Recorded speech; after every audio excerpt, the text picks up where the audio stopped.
Tim, let's take this back down to the earthly plane for a moment.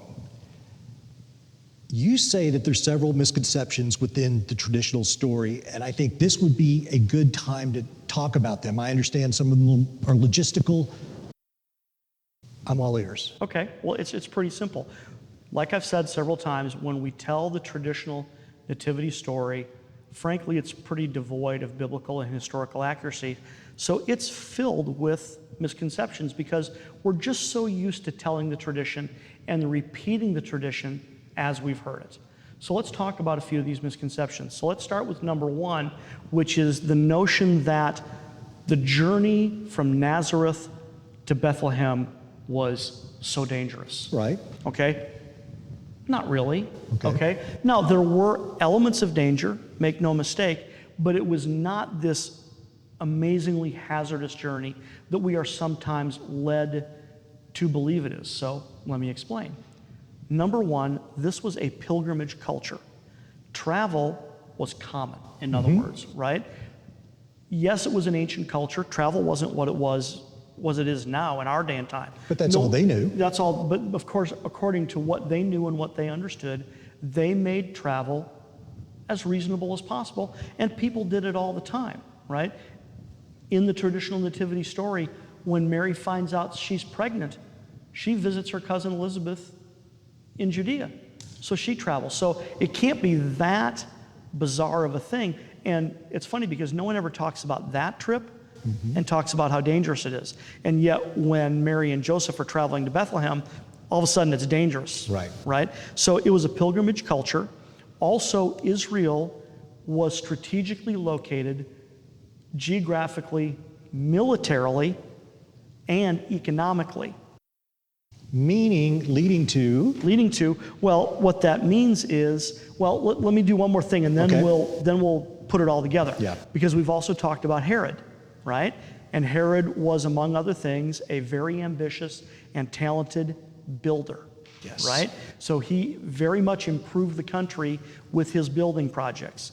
So if you combine these three things, if you combine a pilgrimage culture, right? Okay, it is militarily and economically a very strategic location, and Herod is a master builder.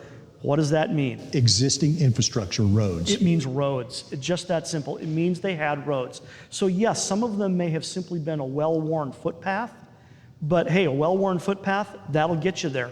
Some of them would have even been straight-up Roman roads, which means they were paved. They had stone or brick paved roads that were 20 feet wide that could handle an army. That was the point. So it all depends upon exactly which route they took, but depending upon which route they took, they were on a road. They were not just heading out across country trying to figure out where they were supposed to go as they went. This all sounds less treacherous. Yeah, absolutely. So it was definitely not as hazardous as we're led to believe. Sure, there was danger from bandits and things like that, but Roman roads, for example, they had way stations and mile markers, so you could tell where you were on your way to your destination. All right, well, a lot of people think it was dangerous because they were by themselves. Well, see, now that's another misconception. We are often told that Joseph and Mary traveled alone. Well, where's the evidence for that? That doesn't make sense. As a matter of fact, it makes no sense at all because, once again, it's a pilgrimage culture, okay? Travel was common. Travel could be a little bit dangerous in certain areas at certain times, so you know what you did to avoid that? Travel in numbers. Travel in numbers, travel in a group. So it's really unlikely that Joseph and Mary traveled alone. And in addition, why did Joseph and Mary travel? Well, we spoke earlier about the registration that they needed to show up for. Of course. So they had to go to this registration.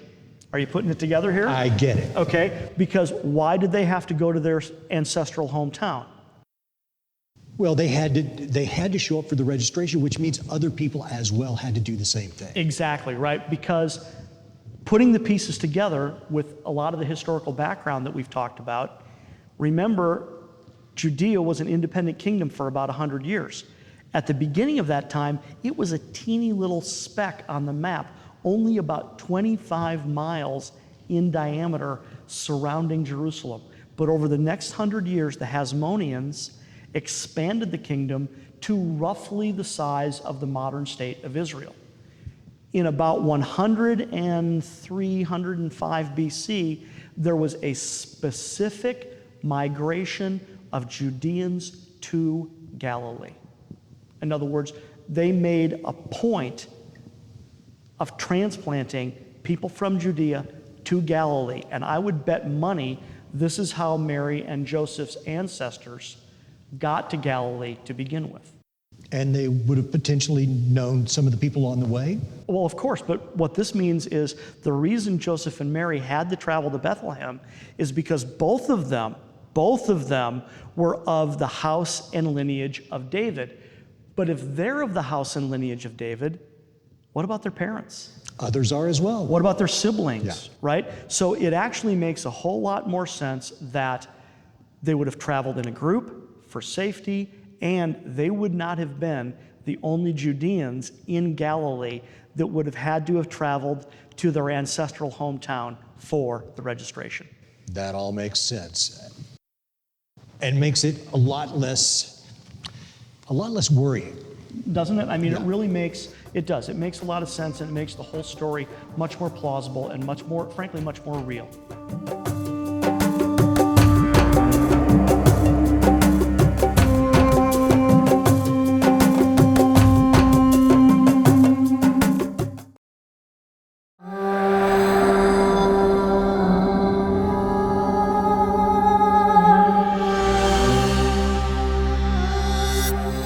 Tim, let's stay on this thread of their journey.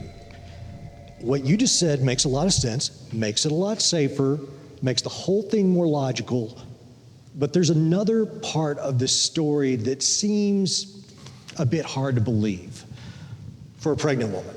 I know where you're going. The donkey thing. I know. It's a lot of people's favorite part of the story, and I really just do not believe this was possible. You don't put a pregnant woman on the back of a donkey. You just don't do it. So every nativity story I've ever seen, even the good ones, have Mary on a donkey, and I think that's very implausible.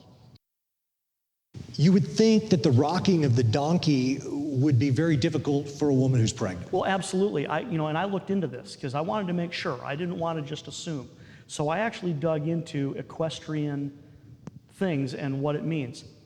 It's interesting to note that riding a horse while pregnant was actually a method of inducing labor in old times.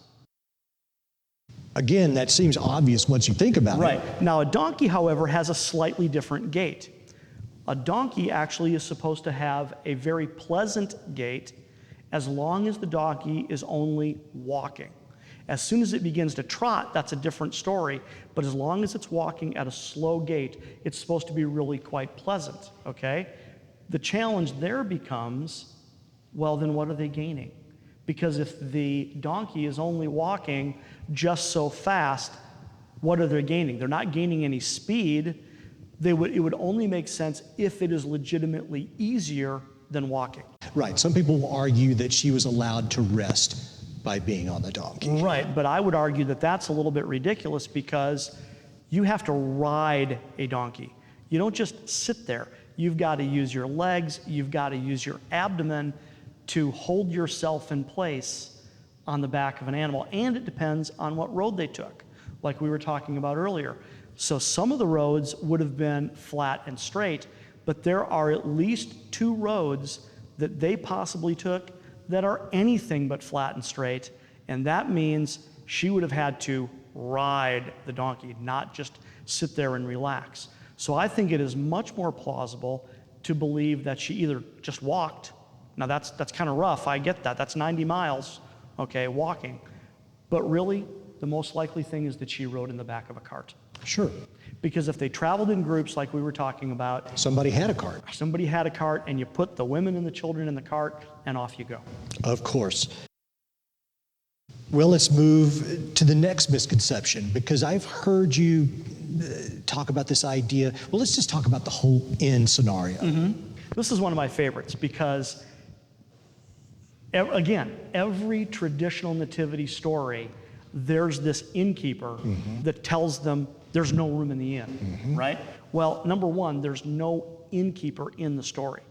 The inn, quote unquote, is mentioned, but never the innkeeper. So we engage in artistic license and we create this story where the innkeeper turns them away. See, everybody's arriving for the registration or the taxation in the traditional story. Too many taxpayers, and there's not enough room at the local motel, so the innkeeper turns them away and says, well, you can sleep in my stable, right? But you said the inn is mentioned. Yes, the inn is definitely mentioned, but the key is, what is this word in Greek? Because when you translate it out of the Greek or go backwards into the Greek, we discover that the Greek word translated inn is not the word for a traveler's inn. It's the word for guest room. That changes things. It changes things, but when you put it together in context, it makes complete sense.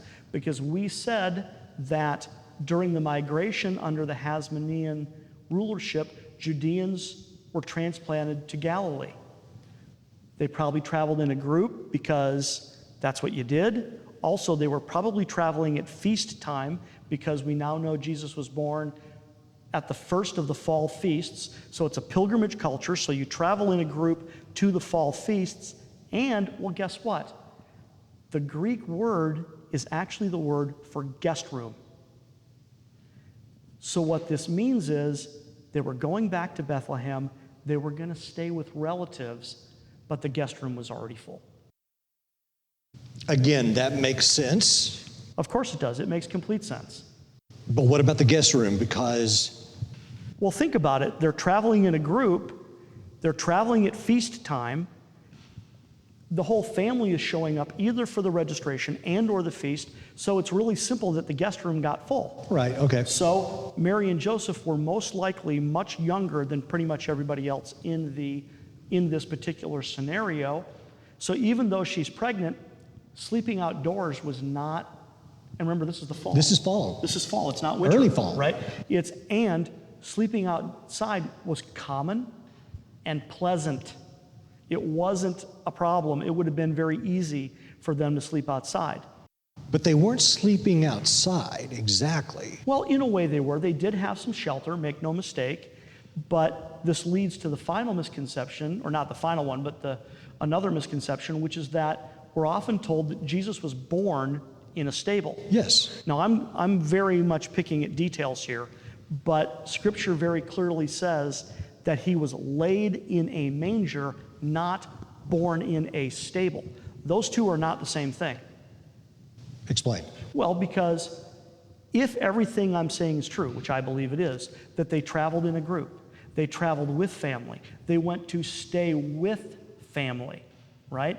Okay, the guest room was taken, but the stable attached to the back of the house was available. So they slept there at night, but they weren't confined to the stable. They didn't have to stay there 24/7. So when it came to the moment for Mary to give birth, the family, especially the women, if one of them wasn't already a midwife, they would have found a midwife, and Mary would have given birth to Jesus in the house. They slept in the stable. That doesn't mean that Jesus was necessarily born in a stable. He might have been, he might not, but it's just interesting to look at the misconceptions and really dissect them and realize the story may not look exactly like we thought it did.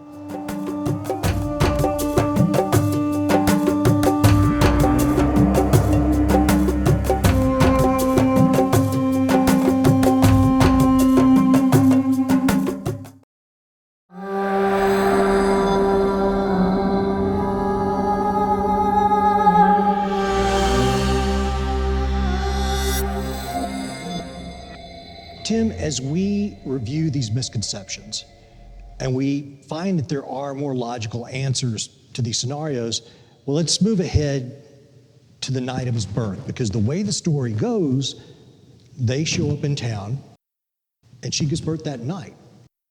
I know. Does that make sense to you? It doesn't make sense to me. It's hard. Well, because remember, the traditional nativity story, and I'm imagining in my mind, I once saw a really excellent production of the nativity story for its day and time. And in this, they actually had real animals on stage, and they had Mary having contractions on the back of the donkey. And at the time, I was too young and naive to even notice, but over time, I got to thinking about that and went, oh my God, that's crazy. You don't put a 9-month pregnant woman on the back of a donkey. Number one, how is she going to get up there? Number two, how is she going to get down? And she's giving contractions. Wouldn't you have planned for that? Yeah, you would plan for that. These people were not stupid. They'd had babies before. I mean, Mary and Joseph did, and it was their first kid. But the culture had. But the culture had children before. They had children during feasts before, and they had children either before, during, and after traveling before. It's not like this had never happened. In addition, there's what the Bible very plainly says. The Bible very plainly says, while they were there, her time came about that she should have her baby. So it tells us really pretty much straight up that they traveled, a few weeks, even a month prior to when she gave birth. Plus, once again, they were traveling for the fall feasts. This was a pilgrimage culture, traveling for the fall feasts. I think they left anywhere from about 3 to 4 weeks early. That makes her only 8 months plus a little bit pregnant. She's riding in the back of a cart. That's not so bad, right? Probably wasn't the most comfortable thing, but it's not so bad. They get there early. They're sleeping outside, which is not unreasonable. It's comfortable, but they're with their family. Everything's going fine. 2 or 3 weeks goes by. It's time for her to have the kid. So it wasn't the same night they arrived. The Bible doesn't say that, and reason doesn't say that. What about the 3 wise men? We've already talked about this, but we'll repeat it because it's fun. We're told that there were 3 kings, right? Now, we're not going to talk about the numbers just yet, other than to say it wasn't 3. Okay. My first thought is, if there were 3, even if there were 3, why would these wise, powerful men be traveling alone? That seems... Okay. Well, yeah, because I'll say this much now. We've talked about Herod and how shrewd he was, how cunning he was, how ruthless he was. The wise men came out of Parthia. This is Roman territory. They're in enemy territory. If 3 men were traveling alone in enemy territory and they were a legitimate threat to Herod, Herod would have just made them disappear and no one ever would have known. He could have pulled that off without thinking about it. So it was highly unlikely they were highly there. Unlikely that it was only 3. We're going to leave that there for next episode. But there weren't 3. They weren't kings. We've already talked about that. But they were king makers. That's what they do. We know that from the story, that they arrived at the court of Herod the Great and they said, "Where is he who is born king of the Jews?" And Herod treated that as a legitimate threat. So that's a common misconception, that there were 3 kings. There weren't 3, and they weren't kings. They were king makers. This all adds up to a completely different picture. I agree. More plausible, but completely different. Well, let's continue on with that. When you said they were kingmakers, that's moving. Mm-hmm. That imparts that they were clearly there to recognize a king. Absolutely. So the final misconception that we're going to talk about very briefly, that we've already talked about before, but we'll just wrap it up with this, is that there's this misconception that the shepherds and the magi were all there at the same time. Right. And because that's how we set up our nativity scenes. Absolutely. Every Christmas, which it works better that way. It's more symmetrical. It's more symmetrical, I know. And frankly, I've considered the idea of making a new nativity scene, to represent this accurately, to make the figures and the whole thing. But we'd need a lot of room, so stick around for next segment.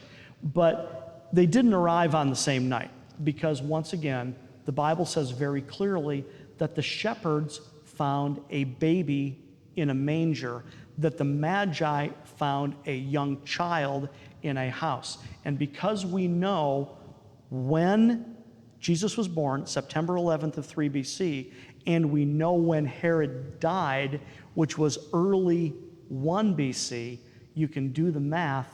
That means Jesus was about 15, 16 months old. He was a toddler when the Magi showed up.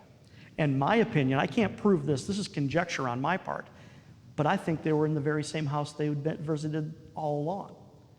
They never left Bethlehem, they stayed there, right? They didn't go back to Nazareth and come back to Bethlehem. They've been in Bethlehem the whole time. Most likely staying with family, as you said. Right. So this is just my opinion. Like I said, I can't absolutely prove this, but I think that when they arrived for the fall feasts in 3 BC, that there was no room in the guest room because there was a lot of family there for the feasts and for the registration. So Mary and Joseph, they were the ones that got chosen to sleep outside in the stable. But now a year has passed, plus about another 3 or 4 months. You're not in the festival season anymore. The house isn't overcrowded.